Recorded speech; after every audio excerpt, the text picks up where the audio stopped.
In the summertime, there's nothing better than sitting in the garden and enjoying a strawberry tart with Pimms.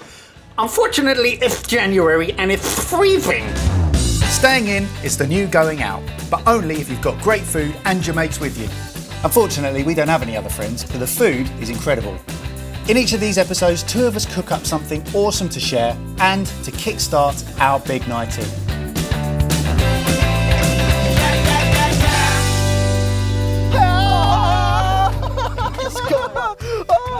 Got some Pimms. And this is a beautiful vanilla Pimms tart. Perfect for the summer. Perfect for the summer or for any time of year that you might want to eat it.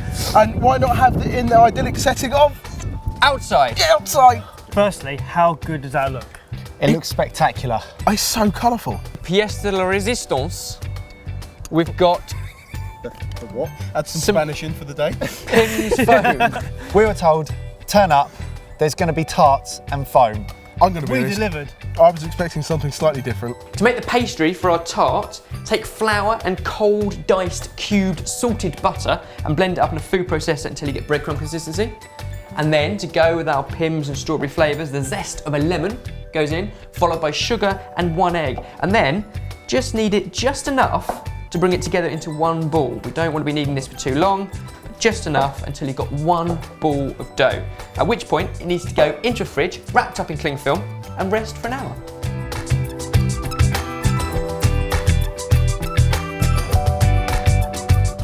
Now, is this the sort of pastry that can crack when you put it onto the case or not? Yes, and top tip, Can you save it? don't try and roll it out when it's too cold. Okay. The colder it is, the more it'll crack, but the warmer it is, the stickier it gets. You have got to get that balance of somewhere in between.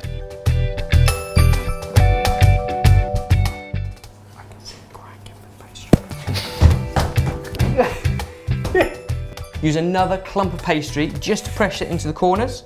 What? Sorry, what difference does that make? You're less likely to put your fingers through it if you've got a clump of that, as opposed to if you've got That is sharp a tip. nails, I like that tip. then you won't push it through. And then cover it with greaseproof paper or tin foil, line it with baking beans, and we're going to bake this in the oven, 190 degrees Celsius, for about 10 minutes, then take the beans out and cook it for another 5.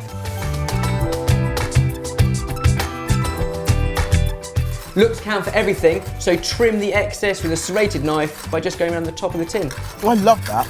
Oh, the creamy bit is awesome. Does it not just taste like sunshine? No. The video needs to come with an age restriction. You need to blur those out. All 3 of them. Watch your eyes, boys. So the filling itself is really simple. You need to stop moaning and whip up some double cream. Is it done yet? No. Why are you so moany about cream? Hate it. I hate whisking. Mike, you'll sympathise with me because as sports go, it's an endurance sport. It's repetition, and I don't like repetition in sports. If I look away, don't think about it, suddenly, look, Stop there. Perfect. At which point you've got your whipped up cream, add in full fat cream cheese, vanilla pod seeds and caster sugar and whip up again. This stuff is going to be amazing. Whip up again. What? Oh!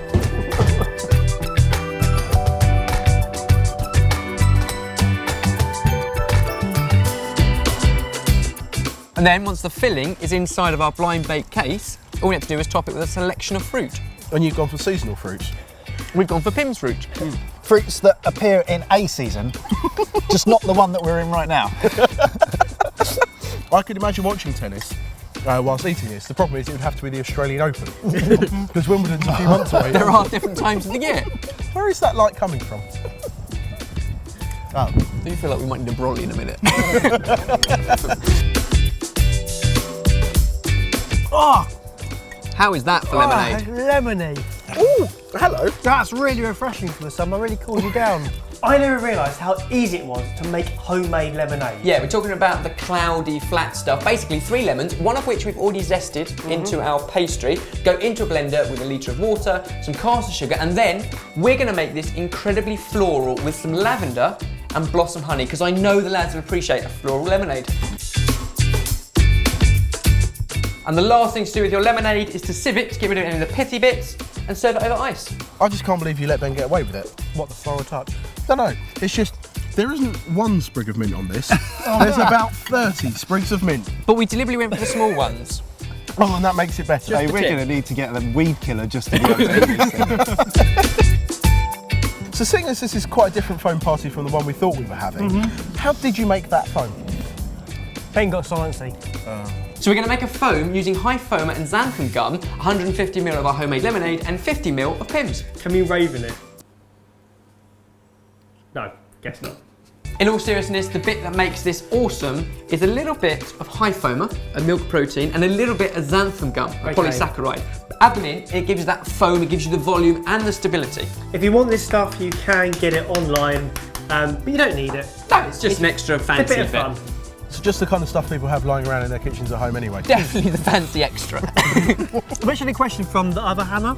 Oh, what, Hannah? No, the other Hannah. Okay. Yeah.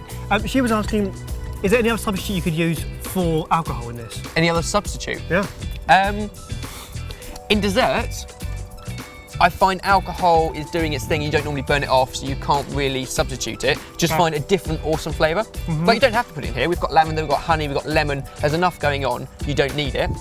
If you're cooking with it and you're putting it in a risotto or a sauce or something like that, go in with just veg stock and then maybe a little bit of vinegar or lemon juice because you Make it need the sharper. slight acidity you would get from wine. Same as if you're using it in a marinade. Yeah. White wine in a marinade tenderises and that's the acidity, so use a vinegar instead. Cool. I hope all the Hannahs are happy with that answer.